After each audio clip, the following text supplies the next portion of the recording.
Hey Sandy, my name is Dennis Beidner, and I'm the CEO for a company called CFO on the Go. We are a reseller for Sage 100 Contractor. I'm going to keep this video short because I'm sure you're busy. Work orders in Sage 100, very simple. I can create a work order, give it a description. I can have it start out as a work order. I can start it out as a quote. I can then pick who I'm going to send out to do that work, what day I'm going to send him, what time he needs to be there, how long it's going to take him to get there from his last assignment or from the shop. And then, and I'm going to show you what you want to see in a second. And then I can come in here and start invoicing. So,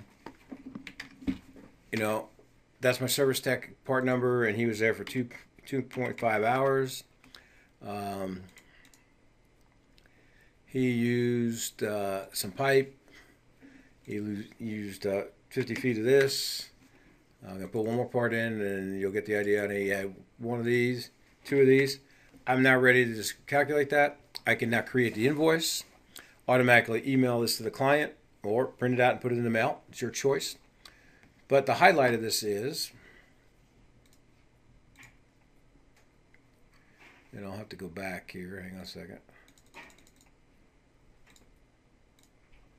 I don't have any schedule for this week, so here's where my guys are scheduled. There's Carlos, where he was scheduled for those work orders. So I can look right here. On Wednesday, Carlos needs to be there. On Monday, today, let's say for this week, that's where he needs to be. If he has a smartphone, I can actually email him all of those, the client's name, the address, the phone number, and what he's supposed to do. Here's that one that I have for 15 minutes.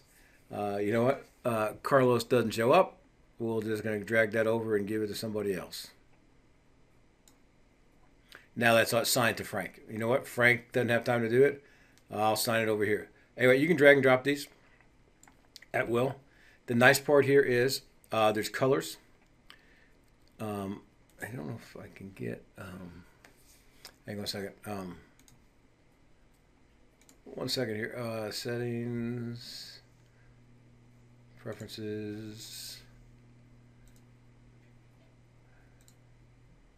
So I have the ability to put a whole lot of information on this dispatch board, so I can see. In addition, I can actually, and I'm just blanking out. So give me 1 second here. Anyway, I'm not gonna worry about it. You can actually change these colors, and I just don't remember how to do this. It doesn't make a difference. So this green means it's in my green territory. Red means it's in my red territory.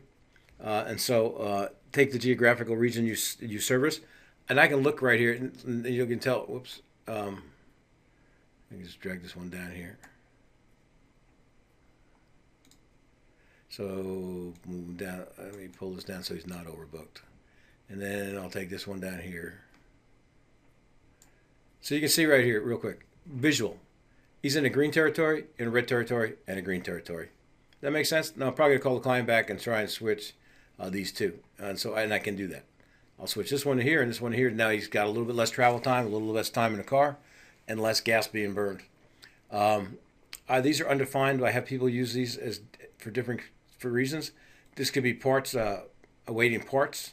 This could be on hold because of the client. So I don't lose track of them. You know, when that part comes in, I know that's for this work order.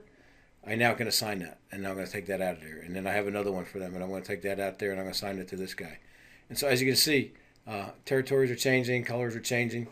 Very descriptive what's on the screen, so nobody's at loss for anything. Anyway, you said that you want to be able to schedule for the week. There's the week for this person. There's Carlos. You know, I can close this up. I can see a whole lot of people on one screen by closing it up. And when I want to get to the day, you know what? I want to look at Frank in a little bit more detail. I bust him open, and then there it is. Ability to do that. The other thing you want to be able to do is switch things. I showed you how easy that is. And I know you don't want to switch from QuickBooks, but at some point, if you ever did, this system also comes with, and you don't have to use it. You can just use the service if you want. It comes with full project management. So if you're having wrestling with change orders, purchase orders, subcontracts, cost to complete analysis, 139 job cost reports. If you ever want to move to that, we can move you to that. But right now, I think service will accomplish what you want, and we're very close to your budget. So Take a look at this. Let me know what you think. Thanks.